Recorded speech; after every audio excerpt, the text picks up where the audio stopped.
Hi, I've come on today to share with you a tarot reading for 2023, which today's Friday the 13th.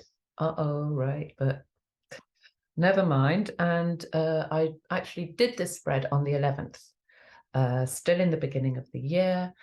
And it's just taken me a while to, well, I didn't really have any time to record yesterday, but apart from that, to really get to a point of feeling able to bring it to you in a way that makes sense. Now, I'm going to bring it up to show you. Let's see if I can do this. Okay, there we go.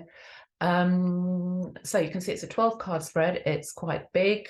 I'm doing it like this because I think you probably want to look at the cards more than you want to look at me, and it's a bit too many to just hold up one at a time. So you can see I got together a whole load of questions to ask and drew the corresponding cards. And when I first laid it out, even though I had created the space and it felt like the right time to be doing it, as I laid them out, and you may be able to guess at what point this happened, I thought to myself, nah, this can't be right. This is a duff reading. And I was literally about to gather all the cards up and put them away and do it again later. If you read as well, you'll know that occasionally you get a nudge, you get some guidance, and this was no, leave it, just sit with it and let the cards tell what it is that they have to say. So I did that and it began to make sense. I thought I'd share that because if any of you are starting to read cards, I certainly at the beginning got a few spreads where I went, oh no, I don't understand this, it's got to be wrong. But the more I've done it, the more, and this was an exception when I did this one, I've realized that even if they don't make sense at first, sometimes it just needs a little bit of time to be able to get what it is that you're being shown. So anyway, that's what happened here. I will go through the cards one by one, and then we'll look at the whole thing together. Okay, the first one, what is the prevalent energy for this year? That is the Emperor reversed.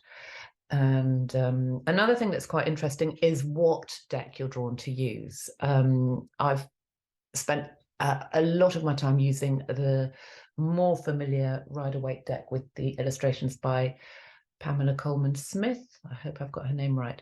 But recently I've been using this one more. And one of the differences is that the facial expressions are given a lot more attention in this one. So I'm just going to stop the share screen for a moment so that I can show you a close-up of this Emperor. Right, so he's kind of stern, right? And I will bring that image up again. So he's reversed. Prevalent energy for this year.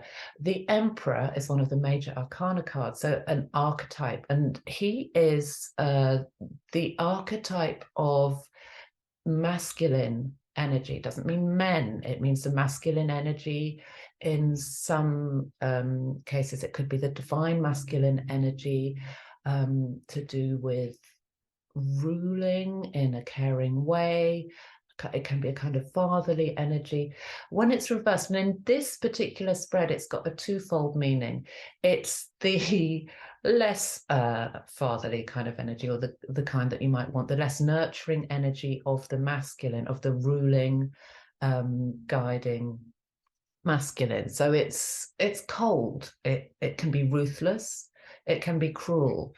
And also it's about the falling away of that. So as something gets to, or in terms of energy, gets to a place where it becomes aware that it hasn't got so much time left, it may up the game. And this is something that for loads of you is a familiar theme that many, many people have spoken about last year. And it was interesting that this card came up because it looks like this is going to carry on being a bit of a prevalent theme. So not the most pleasant, but even though there's those sort of less kind, more dominant, perhaps even arrogant aspects of this energy, there's also the sense that it is falling away. And in contrast, go to the next card. What's the most uplifting energy this year globally? We've got the Queen of Cups reversed. And this is a really beautiful card. I'm going to try a different way of showing you a close-up. There we go. I mean, she's upside down, but you can see what a gentle, beautiful energy that is, I hope. And this is the only card, if I remember rightly, I may be wrong, but I think it's the only card where the cup is shown in this way. So it's almost protected. And where she's holding it always makes me think of the heart. Now, the cups are the energy of water, creativity, unconscious. I tend to think of it as quite a feminine energy. Again, not about women, but a feminine energy that we all have access to. So that most uplifting energy is that energy of the heart. It's not to do with the head. It's not to do with logic. It's to do with that really beautiful feminine energy. The fact that it's reversed here in the position of what's the most uplifting energy, I'd say that's something that is from within. So it's not necessarily that we're going to be in a kind and nurturing world. I feel that maybe we are not, for the most part, not exclusively, but for the most part, especially given that card in the first position. But that is the most uplifting energy this year in this spread that we have access to. Right, moving on to the third card. What is the most important lesson for us to learn? And this king, interestingly, this one is looking straight out at us. In the more traditional Rider-Waite deck, he's looking slightly downward. So that's about being present, earth energy, coins, and having a full embodiment of that earth energy and of management of the way we live on the earthly plane. So the things relating to other people, to things, to the earth, looking after, it's coins, that does also relate to finances. So it's about what have we got? The most important lesson for us to learn, really stepping into our ability to manage what we have. And that will include our beautiful earth.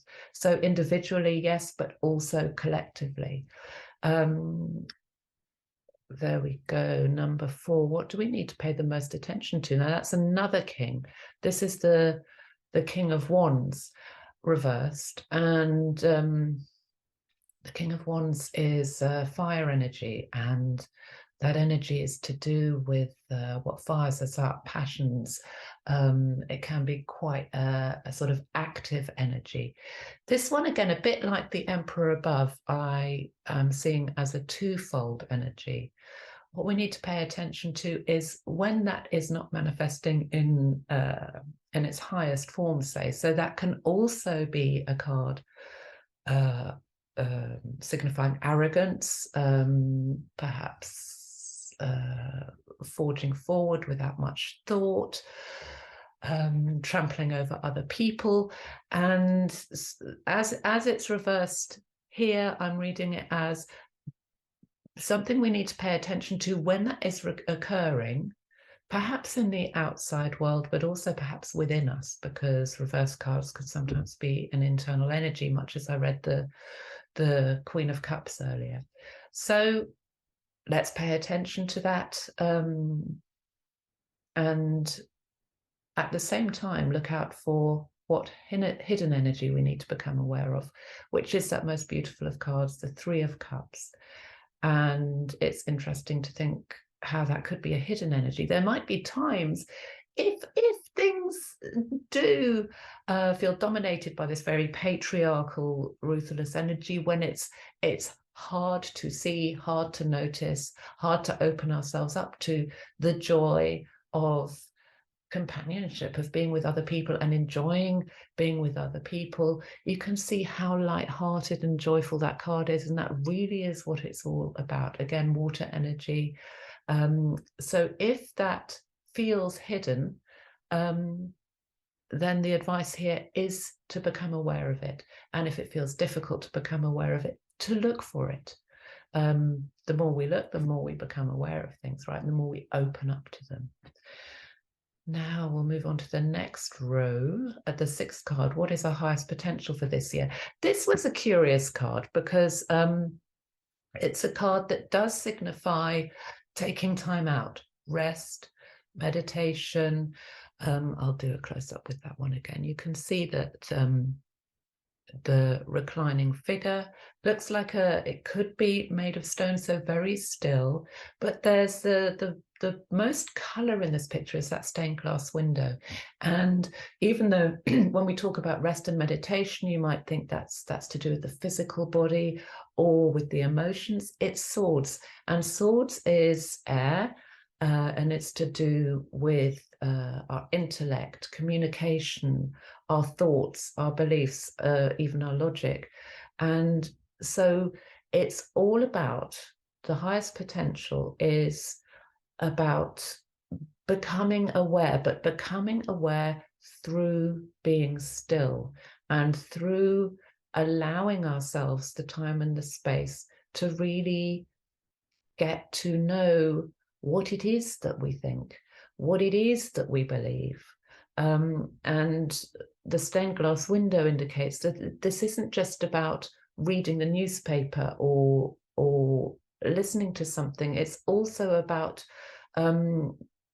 connecting with, I will use the term, higher guidance or inspiration that can translate into gut feeling. So it's about really getting to know what it is that we understand, what it is that we know, what it is that we think, but through more than just using our heads. It's a really interesting card. I like that card because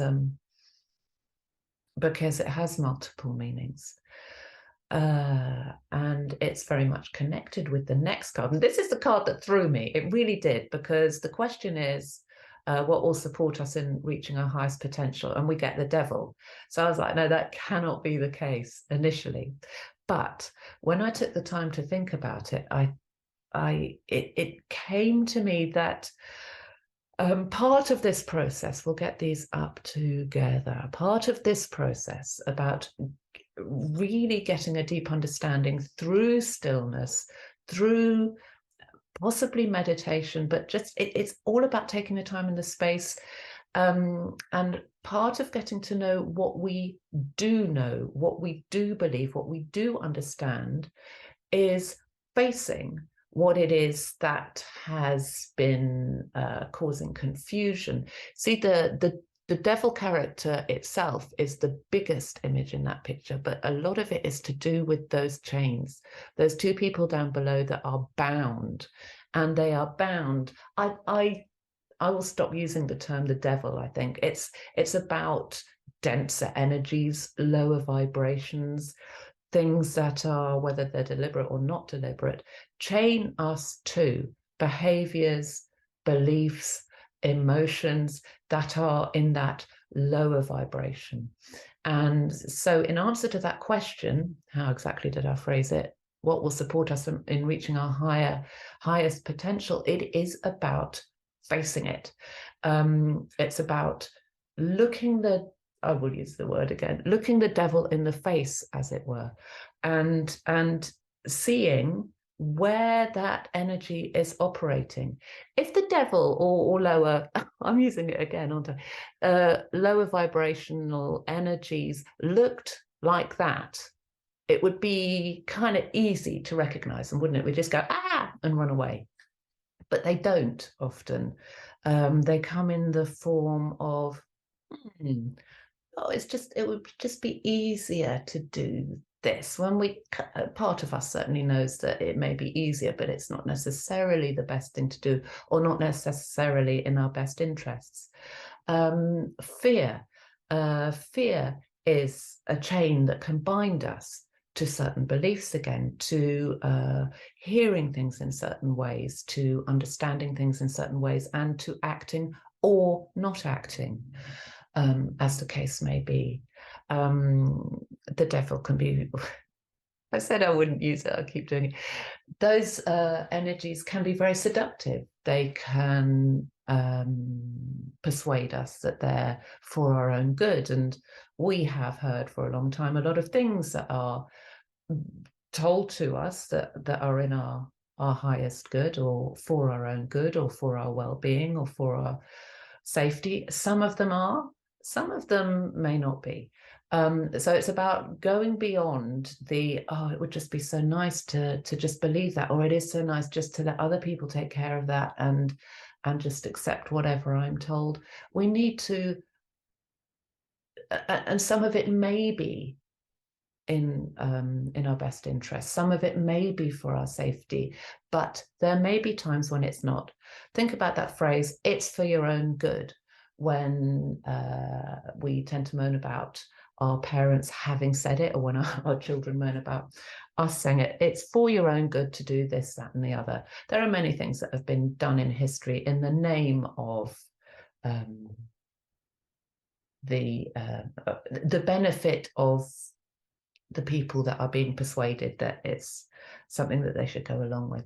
And it also is about, when you think about this card, the Four of Swords, it's about when we take the time, when we make the space, we start to see that within ourselves. So it's not all about external stuff. It's about, when do we do this to ourselves? When do we persuade ourselves that well, yeah, I'm just going to do this, it's okay, it's only a little thing, or to cut corners, or whatever.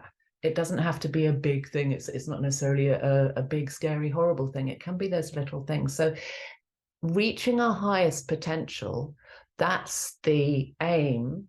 But something that will help us get there is really having a good look at that and understanding where it's operating within us and maybe around us as well, seeing it for what it is.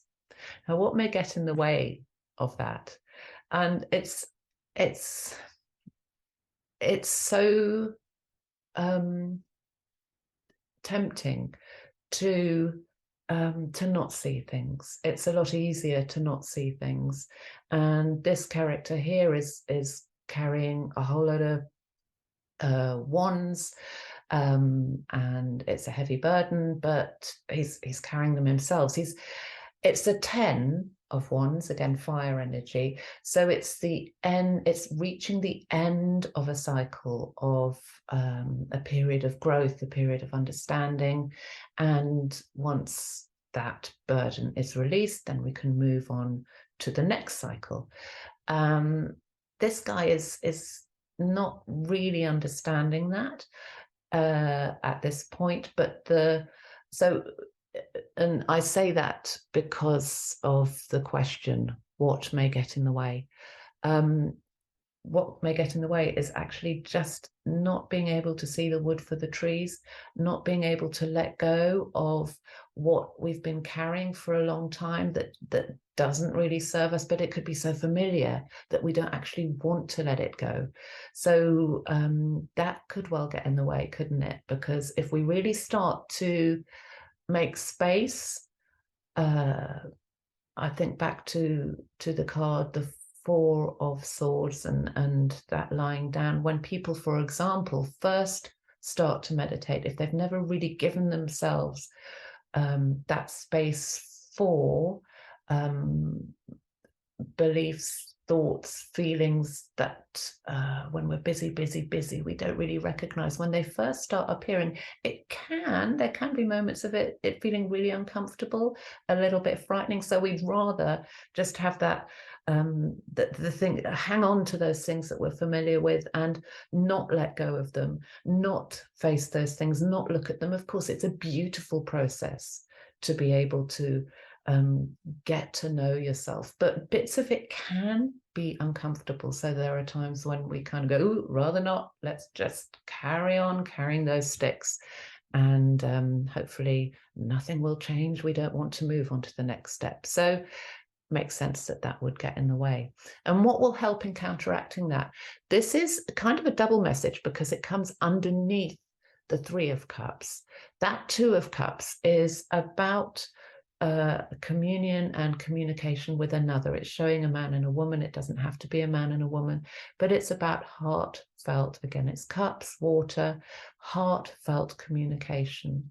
And so you can see how those two are really sending us a message that a hidden energy, that joy of being with other people, and what can help in just helping us let go of stuff and moving into a place that might feel a little bit uncomfortable, doing it with genuine, heartfelt support is so much easier than when there isn't any. So, and that is increasingly available. There is, and I say that in the sense of when people start to question things, it can be a bit tricky if we feel that, oh my God, I'm the only one that's thinking this. Oh my God, I've got nobody I can talk to about this.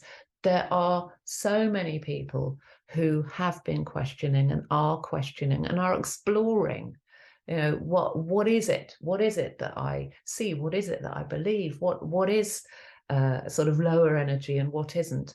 And so therefore they're becoming easier to find if they're not already easily available, which hopefully that will be the case for everybody very soon.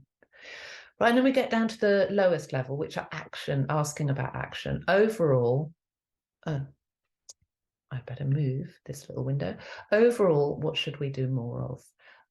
What should we do less of? And what should we carry on doing? And these all fit together quite well. What should we do more of? This is about looking after yourself physically, and that includes your resources. I say you, I should say we. Our resources. Sometimes this card can indicate being stingy and hanging on to stuff too much, but this one isn't so much.